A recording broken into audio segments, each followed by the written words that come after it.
Hello, everyone, and welcome to today is the day after our Easter weekend. That is for Catholic Christians. For me, it's next weekend. It is it is the 7th of the fourth month, 2026. And we're going to look at immaturity within us, maturing.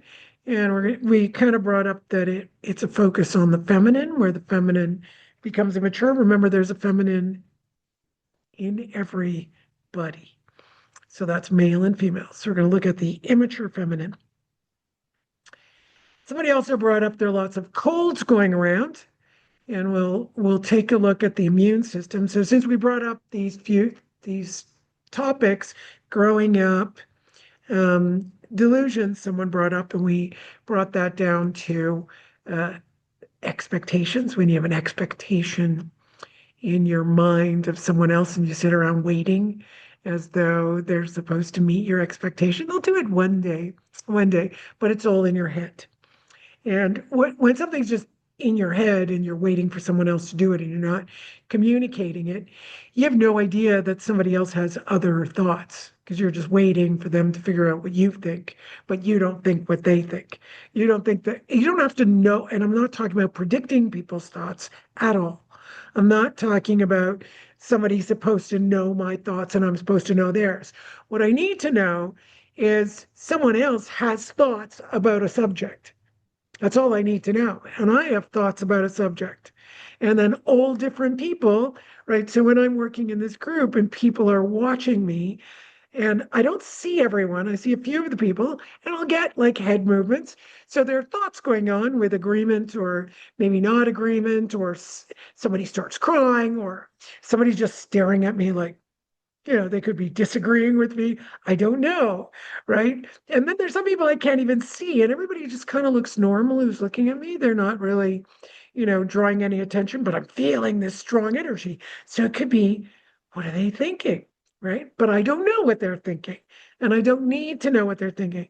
I just need to know I have thoughts, and they have thoughts, and I have thoughts about my thoughts. And so do they have thoughts about their thoughts. So if I sit here and I'm having thoughts about my thoughts, and somebody else is having thoughts about their thoughts, they probably are not the same thoughts. And yet we sit around and wait without opening our mouths to communicate to someone else what you would like and find out if you can negotiate. Wow, big steps. Those are huge steps. Huge. One is I need to speak up.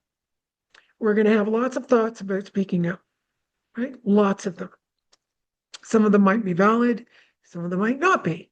Like, oh, I can see my husband is stressed. I'm not going to talk about this difficult subject right now. Oh, I can see that my husband is doing something. I don't need to go in and start ranting and raving like crazy women do. I'm one of those, I'd say 100% of women are a little bit crazy. So, we do our crazy thing. And what I love about my man is he's okay with my crazy. So that's like the best thing ever. I do my crazy and he goes, and then finally it's like, what do you think, honey? He goes, you're having a moment and I'm just going to be here with you while you have your moment. And I just go, all right, I am. I'm having a moment. I'm having one of my crazy moments because that's just how women are. And he doesn't have those crazy moments because that's just how men are. They just don't have those crazies, unless they're crazy, right? I mean, I'm not talking about literally crazy. So, delusion, we're going to work in that arena. There are many delusions that we can have, but we're looking at the delusion of expectation of someone else and having the incapacity to grow up and understand somebody else has thoughts. Also, we don't understand that other people have feelings. It's was always one of my pet peeves when I would work with people when I did tarot, and they would talk about the guy they were dating, and they'd come up with a question like, is it worth it to date this guy or am I wasting my time? And I'd say, well, everything's worth it. You're going to learn something. If you don't feel like this person is not, you feel like this person is not for you, you're not getting along, all right, move on. And they'll say, no, no, he's okay, he's nice, but I just don't know. I don't know if I'm settling. And my first reaction is I want to vomit because this is a human being. We're talking about a human being, and somebody else says, I don't know if this person is worth it. I don't know if I'm wasting my time and he's not worth it. Worth what? What do you bring to the table as a woman? Yeah, I know. And a lot of women are going to say, I am the table. Yeah, tough. You're not. Okay, that's another delusion that we have. And even if we are with someone, we still think we're the table and we don't have to contribute and we don't have to add. The old-fashioned relationships, you had to add. Then that we came to newfangled relationships and there's no adding. Yeah. Um, so we're going to look at supporting the maturation process. We're going to do it through, there's the three granthi that operate through the Kundalini. They're knots that block the energy. So we'll work it through there. Now, it's only going to unravel maybe little bits or aspects of the granthi you need unraveled. So there's the survival one, then there's the emotional one, and then there's the one we call the one where we have a CD. And, this one is where you have, let's say, you actually have some kind of supernatural power, and that supernatural power is hindering your development. So there are a lot of healers who will not give up their power. And I'm talking about even psychologists, psychiatrists, where they um, uh, or in a lot of cases, women in the healing fields, whether it's nurses or, energy workers like we are, where there's that codependency that goes on, right? We depend on the other to um, get well, and we do that through the CD. So you can have this this power in you that says, I'm doing something, but you're, let's say, creating a codependency. So I gave up my CD about 7 years ago, and it just helped my life. Now, if you're not ready, you're not ready, but you have to name it, you have to find it. And once you name it and find it, then um, you're able to kind of do a little ritual and just renounce it. You renounce your CD. So there are some requirements to these granti, right? So we're going to work them through, meaning each and every one of you, as I'm saying this, that CD is going to, that granti or not is going to unravel in relationship to maturation. So can you imagine if I'm holding on to a gift that is helping me heal someone, I'm relying on that gift and I'm not being responsible. If I'm not responsible and I'm leaning on something and then they're leaning on me and I'm leaning on that something, there's no responsibility and you'll suffer the consequences. It is the same thing as if you're in a relationship and you're saying, I am the table, and the man has to bring things to the table. That's not good either. And that can also occur in many relationships because it's more often women that do that, but it's often the feminine. You can have a homosexual relationship where one male thinks that the other one should be the one who's going to support, and and one of them is the table. This can happen anywhere. So this is all about maturing and kind of growing up. Only little kids think they're the table, right? Little kids are going, I'm here, do for me. Well, that's part of evolution, but we don't want to get stuck down there. We don't want to get stuck in the ages of 1, 2, and 3, and 4. That's the time in life where we're helpless. We can't live in the world. So everything's about me, me, me. But a lot of us continue and it's about me, me, me.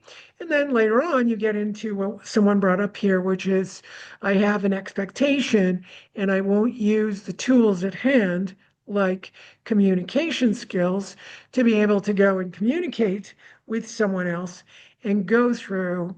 When you're communicating with someone else, it's very difficult. There is a constant trial and error. And sometimes when we're left in the maturation process where parents just give me something and that's how the world works. And if I go to the parents and they say no, then it means no. So that's the end of that. And I go to the parents and I say, I want this, and they give it to me, and I get it. So now I walk in adulthood doing the same thing. Honey, can I have this? No. No negotiation, no discussion, no understanding where the other person is coming from, and resentment builds, and this expectation of waiting. And maybe if I do something more and I don't communicate what I need to do, and it gets too complex. I could bring up too many examples, but this is where the heart and the gut brain learn to relate. This is where there's the circle that we all jump into, right? So when you're risking something, who makes the first risk when you're dating? It's the man, right? So he's standing around, he finds you attractive. What does the man have to do? Well, the man needs to jump in the circle where the fire is the hottest and dare himself to say, would you like to dance, or would you like to go out for a cup of coffee? I was listening to a podcast that discussed this female who went around for a year being a man.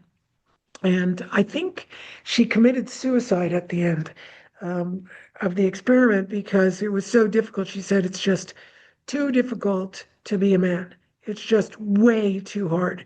The amount of rejection a man gets from women is incredible. So I'd have to go back and find, when you're listening on the phone, you don't remember where you saw things, but I just thought it was so fascinating, that that's how difficult it can be for a man. So imagine he's got to jump in the circle and he's got to ask you out and he has to risk that rejection. He does. That's all there is to it.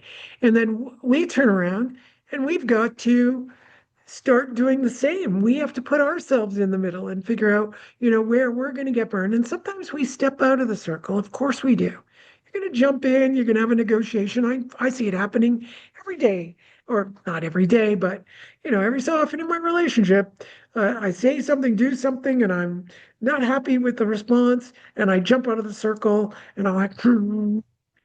And it's like, okay, but who wants to live like that? So I jump back in. And I go, honey, I'm just crazy again. I'm being weird. I'm sorry. We never go to bed angry ever.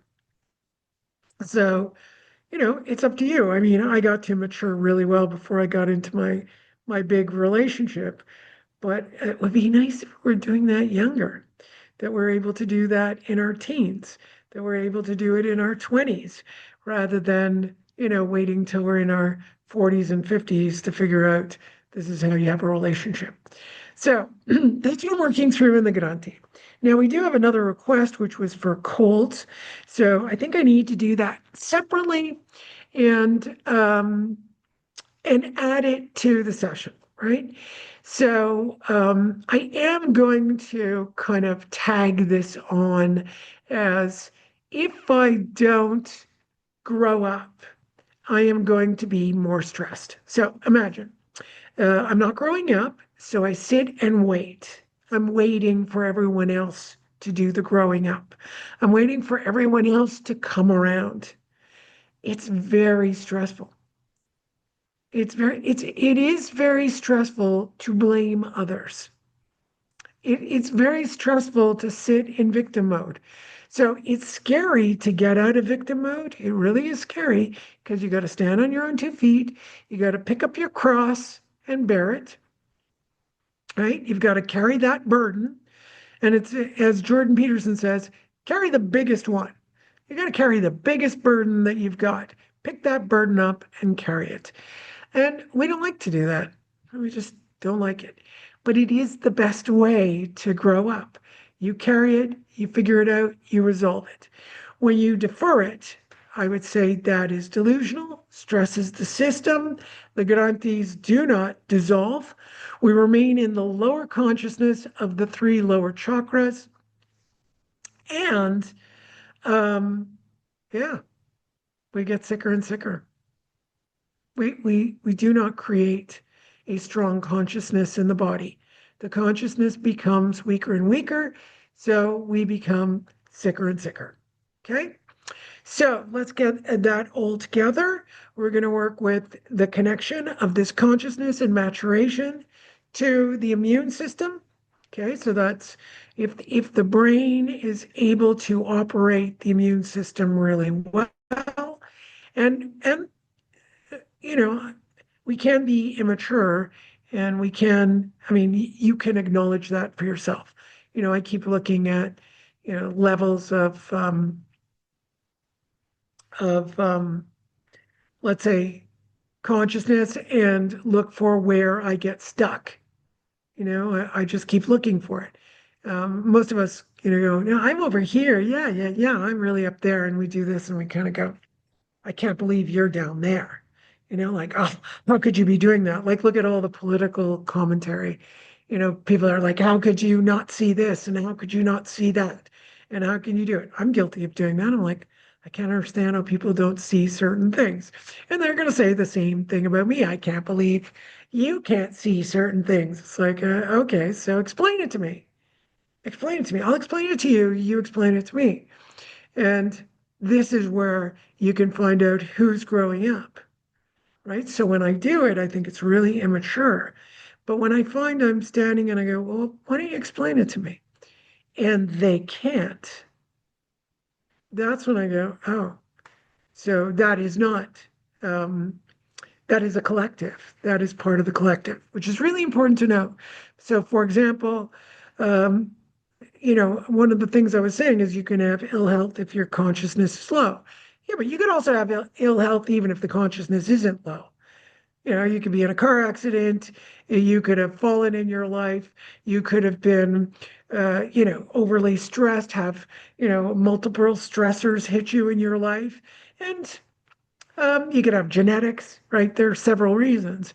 So the best way to get through it, like I've had health issues, and I still feel good about life. I still work at maturation. I still work at these things, and sometimes I watch people and I go, why aren't they happy? Like, why are they unhappy? We know that if somebody loses a leg or a limb, that by the end of a year, they're just as happy as rating as anybody else. What I don't get is if you have the capacity to do something, and even though you have ill health or difficulty, why are you just so unhappy about it? That doesn't mean you can't have unhappiness, and I just don't believe happiness is a pursuit. But why should I be so sad about it? I can be sad, and then, okay, I'm sad, and then I feel good, and then you can be depressed. You can go through all kinds of different things. So to me, that is the question there is, well, is my Granthi blocked in the solar plexus chakra? So my will would be weak if that was happening to me. When I say, why is that happening? I'm looking for the solutions. And in this session, we're looking for the solutions that relate to, hey, here are my delusions. Here's where I'm immature. So you guys can look up, different levels of maturity and where you would get blocked. You can look pretty, I say pretty simply at myself, but I've been looking at some charts lately, and I realize, it's very complex for a lot of people, and maybe because I studied things and, I've seen different people's charts. So it's like looking at the first levels, like survival, and then, people pleasing that we go into, and then we want to control things. Those are the most basic levels. That's what a kid does. Then we start to integrate into society. We want to belong, we want to achieve, we want to then we start to have compassion for others. We have empathy. That's the next level. You go up there and it's like, okay, now we're kind of becoming more and more human. We've left that childhood and we become more and more human. But at any point in time, we can regress because we could have a combination here. We could be very controlling as a compassionate person. Now, I say that because I've met it many, many times in my career, in my 30, 40 years of doing this. I don't remember anymore how long. Um, that people would say, why why doesn't this person have compassion? And I would just sit and go, what do you mean? Why don't they have compassion? They told you no. And that is compassion. If they tell you no, they're telling you something that is good for you.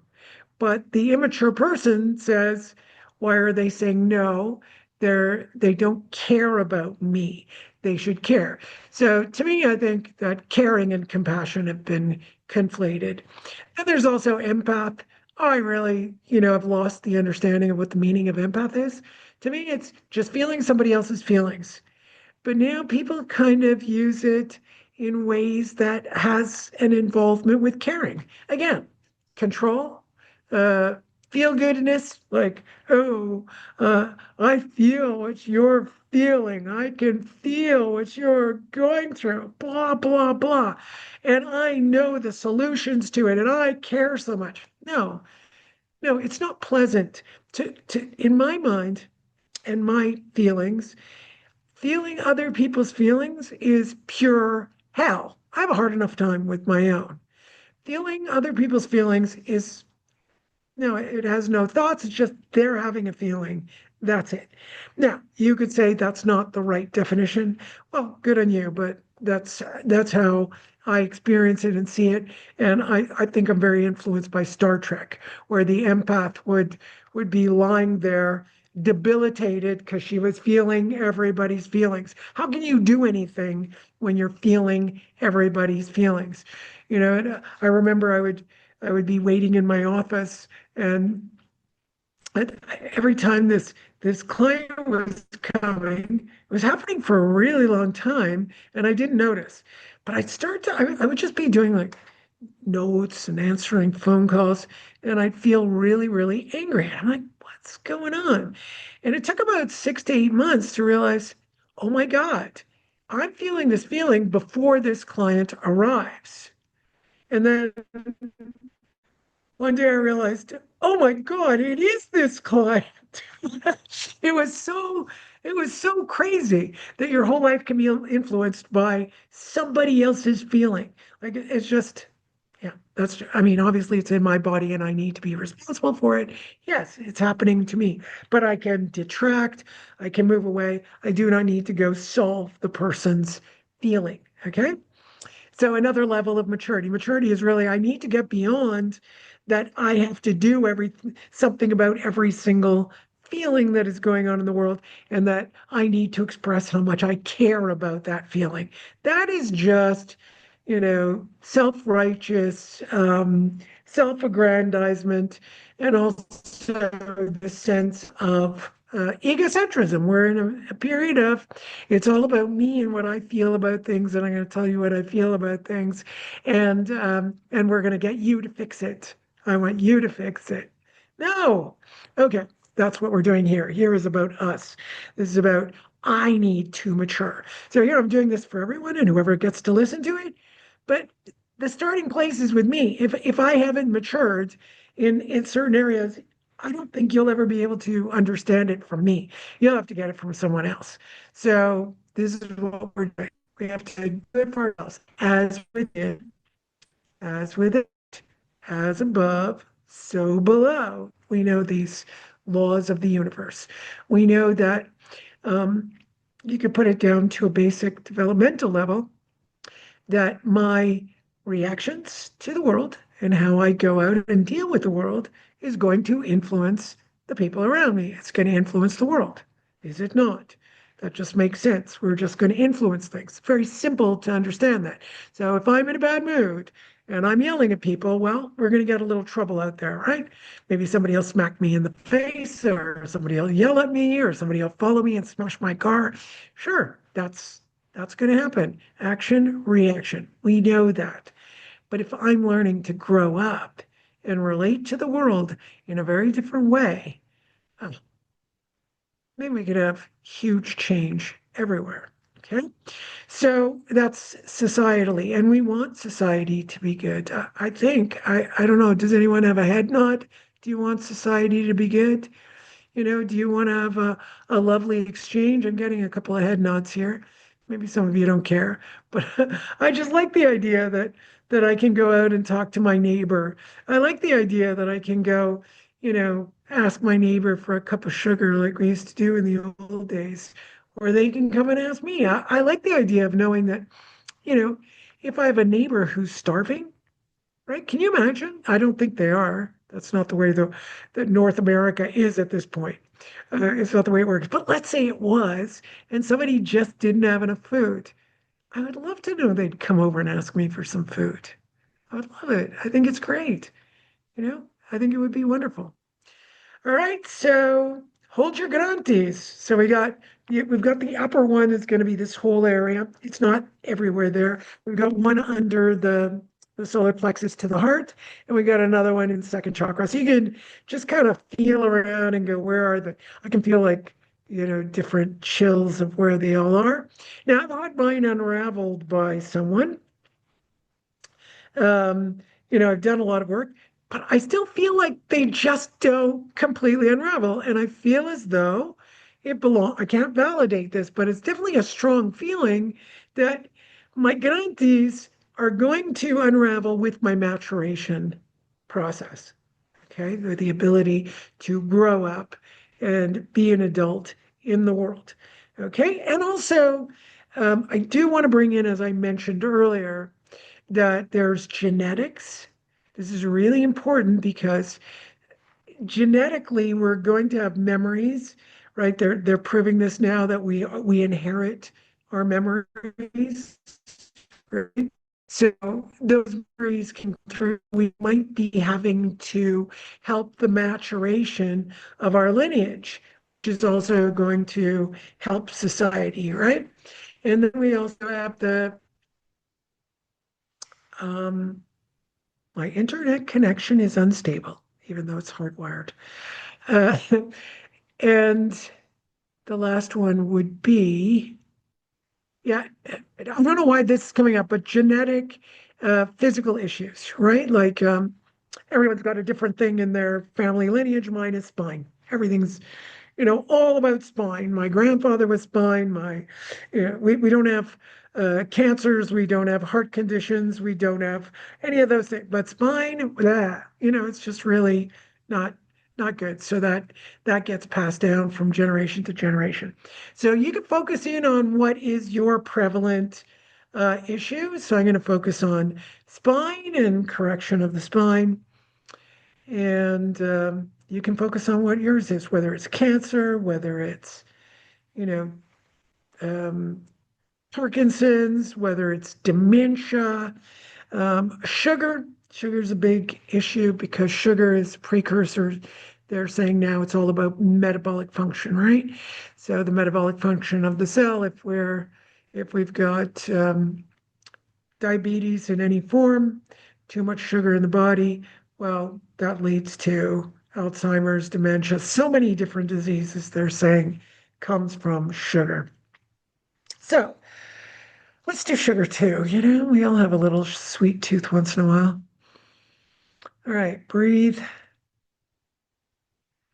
And you'll note just notice what's moving. Yeah, just notice. I'm noticing the areas of my spine that are problematic. They're really almost like contorting and cracking and causing massive shivers. So just notice.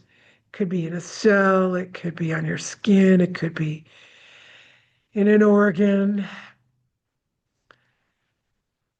And I'm just holding, just allowing while I'm holding this consciousness of the unraveling to do what it needs to do on whichever granthi, allowing the Kundalini to do the cleansing, bringing the awareness. You might not be aware yet, but where am I immature? We picked up a few topics today, not all of them, there are many of them, but where am I immature?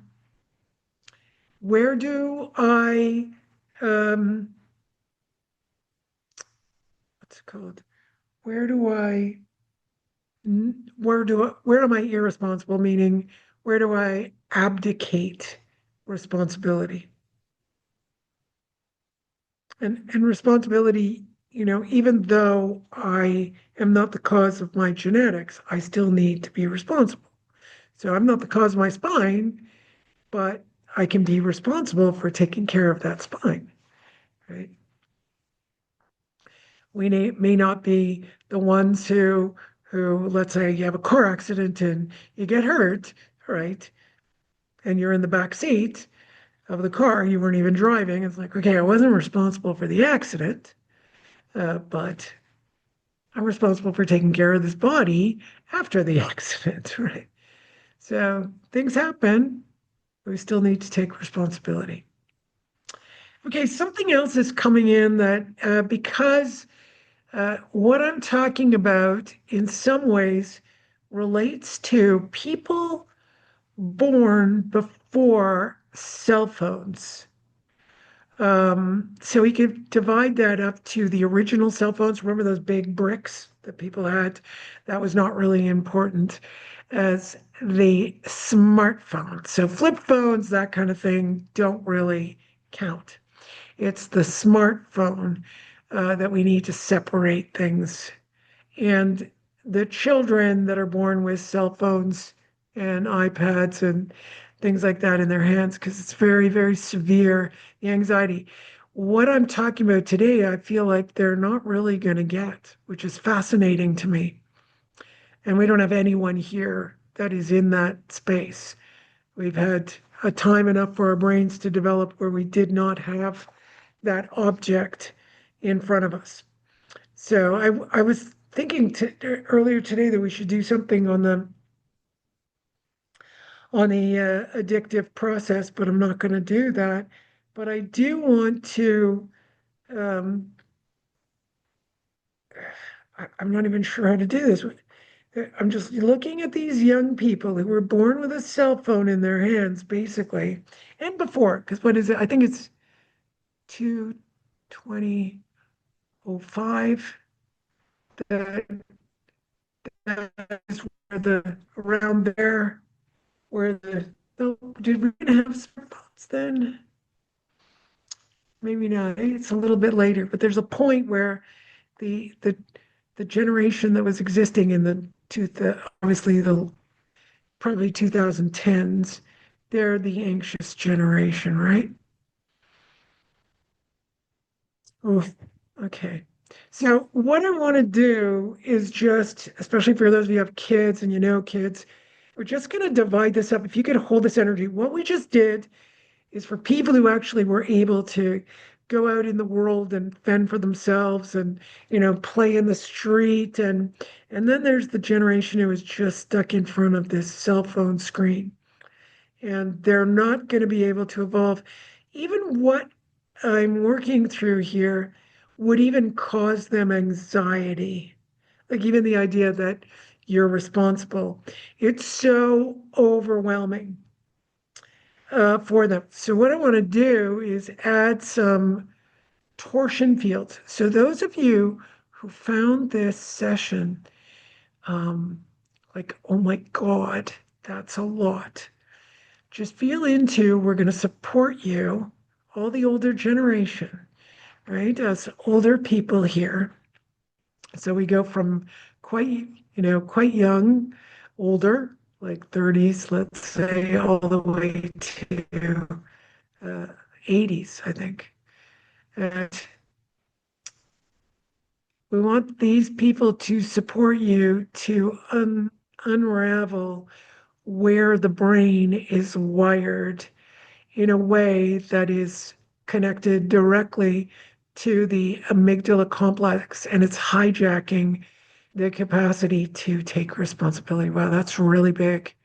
That is really big. There's a missing capacity in a lot of young people to take responsibility. There's also people there for doom and gloom. Now, by the way, I'm going to give out this. By the way, this is what do you call it when you're giving up a clue to a movie? Uh, Spoiler alert.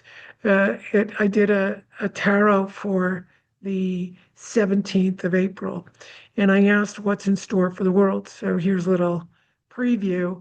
It showed we need to be the Hierophant for the world. which is the wise person who's going to voice things.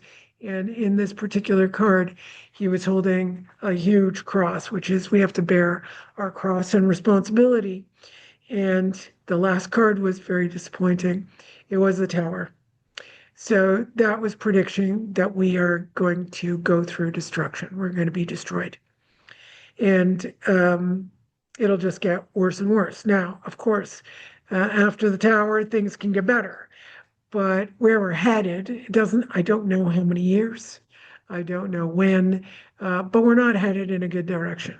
So, responsibility, picking up your responsibilities and thinking about the world and not just you are ways in which we can prevent some of this.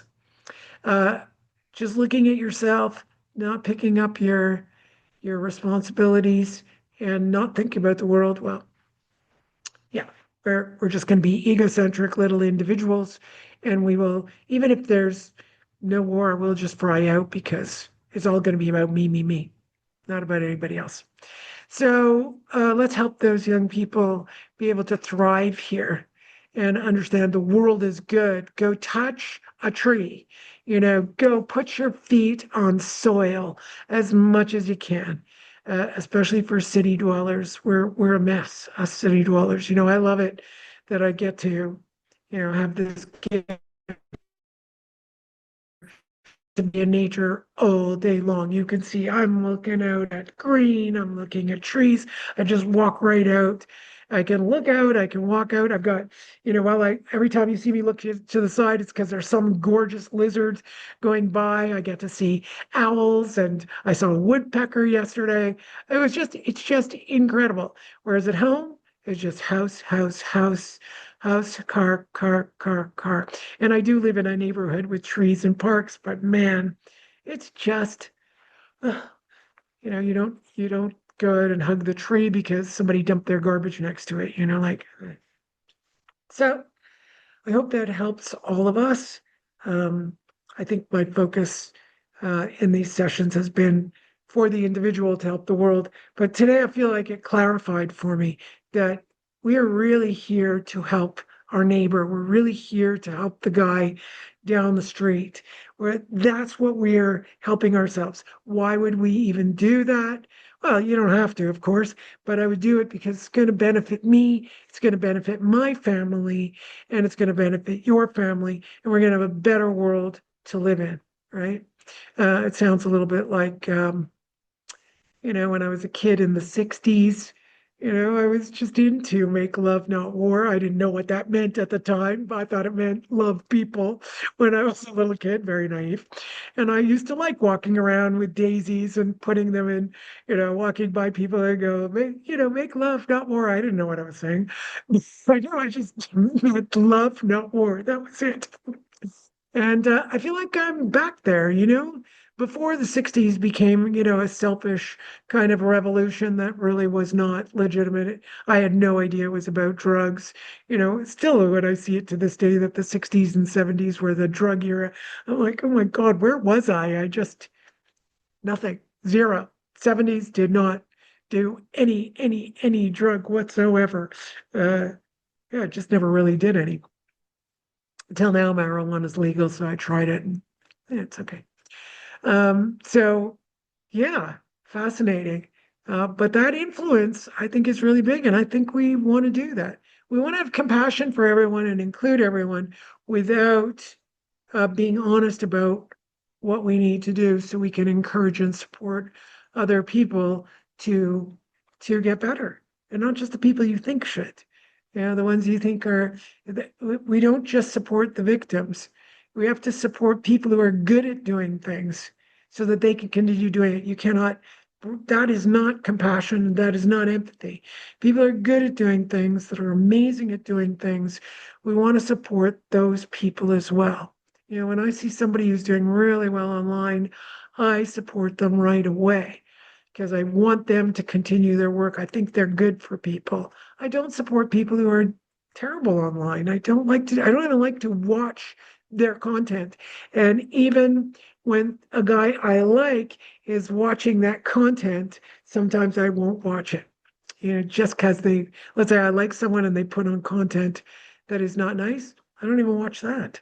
Don't want to support it, don't want to support that dynamic. So you get to think for yourself and be responsible for yourself and spread that to all these beautiful young kids in the world who, could be missing some of the wonderful things that this earth has to offer.